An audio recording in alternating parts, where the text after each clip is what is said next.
Now we want you to turn your attention to one of your most glorious memories. See what comes to mind first. And by the way, it's not a competition. If something comes to mind and you think, well, I'm sure I've had more glorious memories than that, don't worry about that. Just stick with the first one that came. Think of one of your most glorious memories. Could be 50 years ago, could be 5 minutes ago. A time that you felt very expanded, very connected, perhaps happy, peaceful, inspired. You co-created that moment. You allowed that in. You allowed that to happen by being present for it, by being participant in it. And you might say, well, it was the moment that someone gave me the greatest gift. Yes, you had to be open for that to come. You had to have created certain things in your life for that to come to you. Or perhaps you were greatly in need, and this was a deep healing for you around your response identity, which is so used to people not being nice to you that this one person being nice to you and giving you a gift meant more than they could ever possibly understand or imagine. So think of a memory where you felt very alive, very open, very expanded, very much in your soul.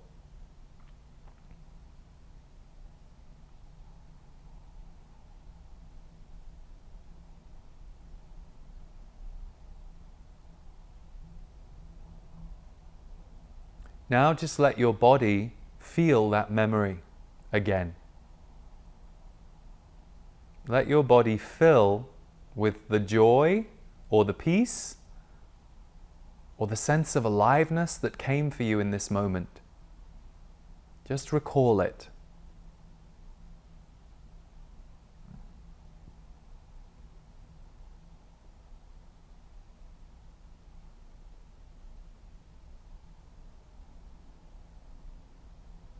And if your mind is telling you aren't recalling it enough, move that aside and just let it come in.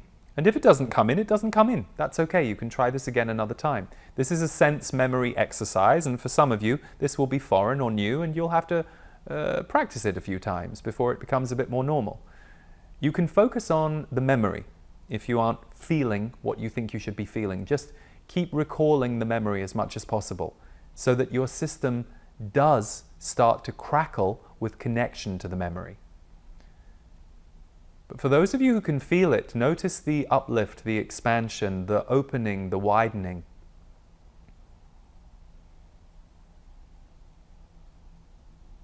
Good. Now, you may think that it was that happy memory that allowed you to feel this, but it was not. It was your focus. Ha! You may never have thought of that memory if we hadn't have asked you to, but because we asked you to focus on it, and then we asked you to focus on the feeling of it, you did it. That's what you are capable of. You are capable of focusing and calling in light. So, imagine if you practice this with regularity. If each day, ideally a few times a day, but even once a day will do, you sat for a few minutes and recalled a happy memory or a happy time or a happy moment, and you let your body, as much as it can and as much as you are able to help it feel what that was like. What you do is you create a new energy field in your body. You train your body to recall that vibration. And the more you recall that vibration, the more you will start to build upon it and become it more often. And then you will walk around the world and be more magnetic to those kinds of experiences, because that's what your body and your energy field will be pulsing out. This is energy mastery. You training yourself to shift your vibration. What we will tell you is very common on Earth among humans is to sit with each other and commiserate over the bad things that have happened. Very rarely do friends sit together and say, why don't we all sit for a second and focus on how we want to feel in the future? Let's sit for 3 minutes in silence and let's all do that as a group. Now, there are groups and societies where that will happen, but they are not the norm. You can make it the norm for yourself. You don't need the group to be there. And by doing this, you will attract more people, thus attracting more like-minded, like-hearted groups as a result.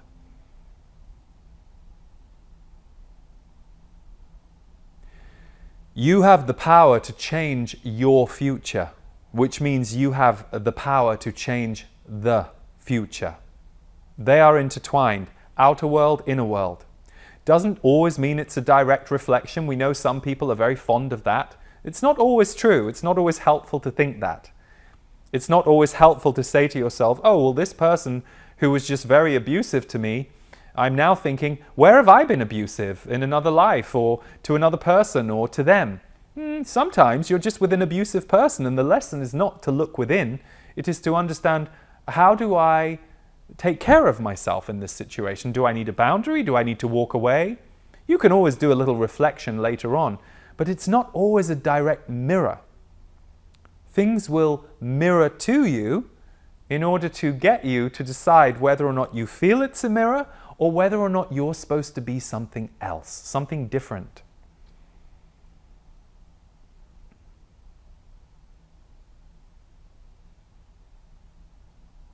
This is why you are so powerful, and why the seduction of the outside world and the stories of the outside world is something you have to be a little careful of. We're not saying don't engage. Of course not. We are saying engage, but too many humans have been trained to only engage with what's outside themselves, and many of you here are not that way, but you are deepening in your internal awareness and your ability to shift and raise your vibration. Good. So, imagine creating a life where you are mostly deeply grateful for it. And some of you are already there.